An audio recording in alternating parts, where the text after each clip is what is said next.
This one right here. This one right here. First of all, I'm gonna give a shout out to my man Mike Klein for hooking this up. I appreciate you, Mike Klein. Much love for hooking us up. And today on the line, man, brother, I met back in the day at the Ruthless heyday. One of the first brothers you see when you walk in the office. I used to call the nigga Eclipse. He's so goddamn big. Okay. Everybody else called him Animal. What's up, Animal? Hey, what's up, G? How you doing? Oh man, I'm doing what I do, Doc. You know, I'm sitting here on this show, and I've been blessed to get interviews that can't nobody else get.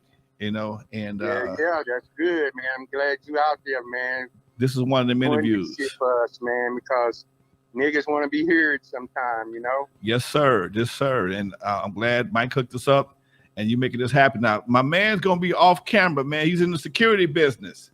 He don't need folks knowing who he is because he might have put a nigga in jail or two. So he off camera. Me, I might be the last nigga you see.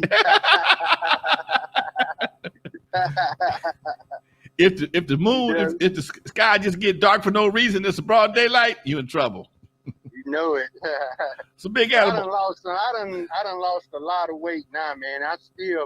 I'm still 300, man. I weigh about 310 now. I'm not 385 no more. That was your peak at 385, right? Yeah, 385, and I wasn't fat, man. I was a genetic monster, man. Nah, that's for damn sure. What was your routine, man? How'd you get 385? Were you lifting weights, eating? What was man. Well, I got so big, so I used to be a drug addict, man. I used to do crack and shit back when it was new. Niggas didn't know it was that addictive and shit, man. And so what I would do, man, I was trying to get off of it, you know, because I'm taking the bodyguard shit real seriously. So I just started going to the gym, pumping iron, and I would stay in the gym so long they nicknamed me Lotimo. Because I did a lot of more sets than anybody, man, you know. And then I would be so tired, I couldn't even go out and chase drugs and stuff, man. So that kind of worked for me, man, you know. Then, you know, I had people messing with me, man, that ain't for you, man. You shouldn't be messing with that, you know. And I was like, yeah, you're right, man. I just got caught up, man, because I thought it was something fun to do.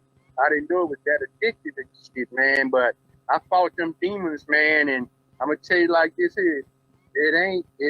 It's hard to quit, but it's not impossible to quit because I smoked for 3.5 years and I quit that shit, man, you know.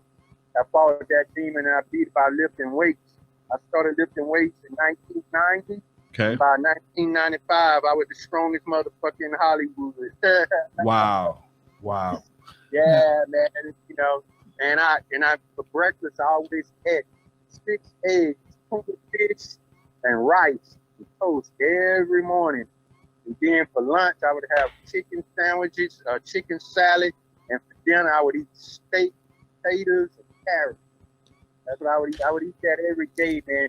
But I wouldn't put no seasoning on it. It tastes horrible, but I didn't put no seasoning on it, man. Why you didn't season it, man?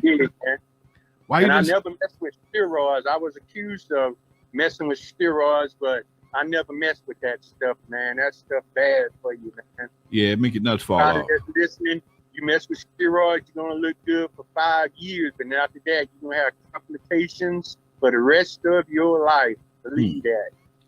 Well, man, the other brother that you worked with was 2 brothers that worked with Eazy. 2 Samoans and 2 2 brothers. What was the other guy's name?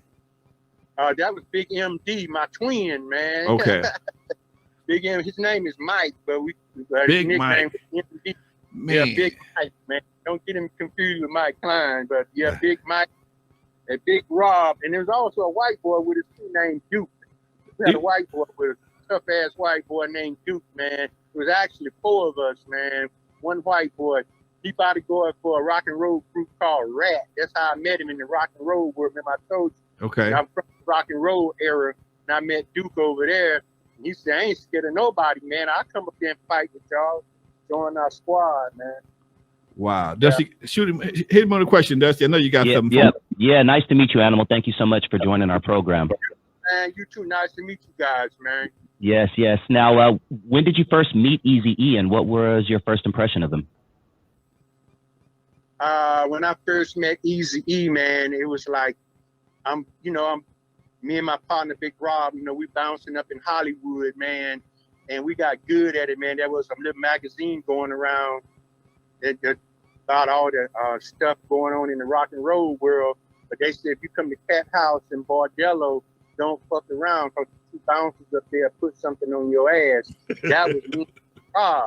You know, you come up in there acting up, man, we'll straighten you out quick, dog. And we live for that shit every night. Cause like when I used to be getting dressed to go to work, I'd be sitting up there looking in the mirror. I wonder what the motherfucker doing right now that I'm going to what the fuck? Just go run in the midnight, you know. And sure enough, somebody ran to me. And it was this guy that was a bartender named Mike Hunt that knew this girl named Teresa that knew Big Mike. And Big Mike told her that Eazy-E was looking for some bodyguards. And so she told it to Mike Hunt. Mike Hunt said, I got the 2 motherfuckers that you would love to meet, Big Animal and Big Rob. So MD and a couple of guys came up to the club to meet us, man. And we thought they was there for some shit. So we surrounded them, man, you know. And then all of a sudden, Big Mike said, nah, man, we looking for Big Animal and Big Rob. He said, that's us, man. What you looking for us for, man?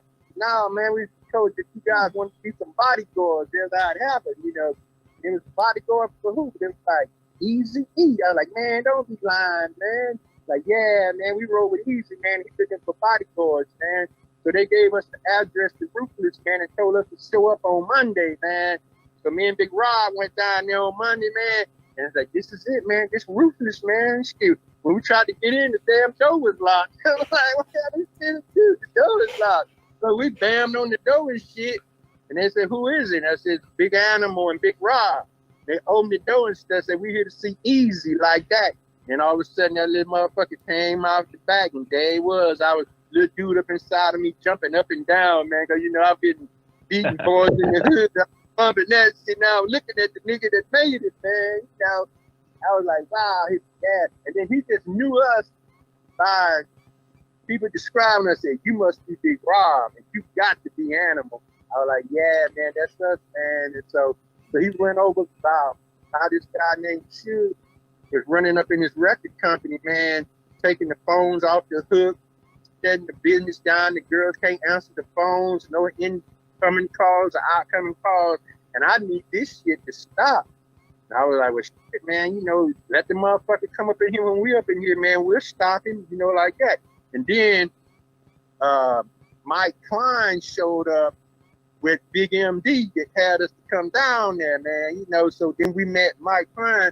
He was like, you know, head of the security and shit for Ruthless and stuff, man, you know, telling us what to do and stuff, you know, like I was checking him out and stuff, like, man, this guy don't look like he's too much of nothing, man. But boy, was I wrong.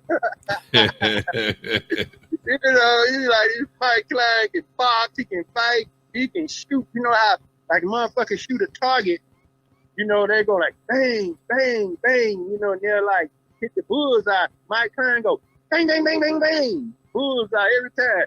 Bang, bang, bang, bang, bang, bang. I was like, damn, this fool can shoot too, man. You know, and like he was like a unorthodox kind of guy you just wouldn't want to fuck with. He always smiling. That's what was scary about him, man.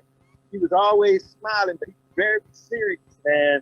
And then you can start putting it down, man. Like if they come up in here, man, don't let them do nothing, but just get them up out of here and stuff, man. And we was like, okay, no problem, man. And then we started working there at Ruthless. A couple of days go by, nothing happened and stuff, man. Then that day happened. Suge came up in that motherfucker with 5 or 6 dudes and started taking the phone off the hook, talking about I want to see Jerry Heller and where's Eazy and all that kind of shit. So it's time to go, man. The adrenaline done rolls up now and shit. It's time to get busy. So me, Big Rob, MD, we went out there on him and shit, man, and like, what's up, man? What you want? He was like shocked to see us, man. But he wasn't afraid, though. I could look at him and tell he was a nigga that wasn't afraid of nobody. But we wasn't afraid of no motherfucking body either. You know what I'm saying? So we was like, you can't be coming up in here no more unless you have an appointment. You can't be up in here no more. And this shit gonna stop today. And then Jerry Heller, he said he wanted to see Jerry Heller, but you don't got an appointment. And then Jerry Heller came out and told him, don't ever come back to my office unless you have an appointment. Don't worry, because you will never get an appointment. Come up in here, man. And so we kind of like shuffled them out the office, you know, and nobody would swing on him. Waiting on somebody to swing, but we could get busy, man. But nobody would swing, man. So we like just stuffing them on out of there and stuff, man. And we walked them to the front door and then out to the other door of the building and stuff. And we watched them get in their cars and pull off. Hey folks, this is Lonzo, the Godfather of West Coast Hip Hop. And I bet you some of y'all didn't know I had a book out, did you? Well, I do. NWA, Not Without Alonzo, available on Amazon.com, $14.95. But also, there is a comic book, limited edition comic book, Hip Hop Family Tree, featuring yours truly, Lonzo in the middle, Dr. Dre, and Yella. Limited edition, only available on my website, LonzoWilliams.com. Now, if you want both books, the Hip Hop Family Tree and NWA, both of them $30. Go to my website, LonzoWilliams.com. In the comments, put your name and what you want me to say. I'll autograph and make sure it gets to your house right away. Both books, $30, autograph, LonzoWilliams.com. And if you like me, you don't have time to sit down and read like I'd like to, but I love audiobooks. That's why I put my book, NWA, Not Without Alonzo, on audio. That's right. But it's available only on CD Baby. Why? Because I set every track, every story to music. So as you ride down the street, listening to the stories of West Coast hip hop, you got some fresh new tracks to bob your head to. Available only on CD Baby, NWA, Not Without Alonzo. Check it out, folks. Give you something to ride to. Peace.